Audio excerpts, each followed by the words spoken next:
NATO has been transformed by Russia's full-scale invasion of Ukraine. Just weeks after Moscow's tanks rolled across the border in February 2022, Finland and Sweden applied to join the Western military alliance. In April, Finland officially became the 31st member of NATO. A new era begins. Each country maximizes its own security. So does Finland.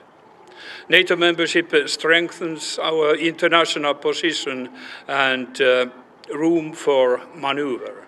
Sweden is still waiting. Turkey, an existing NATO member, has delayed its approval, accusing Sweden of harbouring people it considers terrorists. Turkish lawmakers are still discussing Sweden's bid. I hope that the National Assembly can finalise these discussions as soon as possible so we can finalise the ratification of Sweden. NATO has stepped up its support for Ukraine in 2023, coordinating the delivery of member states' weapons and training.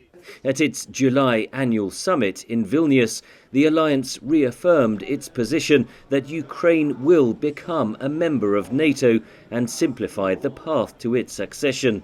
We are pretty much becoming de facto NATO army in terms of our technical capacity management approaches and principles of running an army. Ukraine's accession is a political decision for NATO leaders, says the alliance's former head of policy planning, Fabrice Potier. I think Ukraine is probably one of the most capable, able potential allies you have out there. It's as good as it gets, but it's fundamentally a political question about whether there's more risk or benefit to get Ukraine in now than to wait. Ukraine is navigating accession talks with NATO and the European Union while fighting invading Russian forces.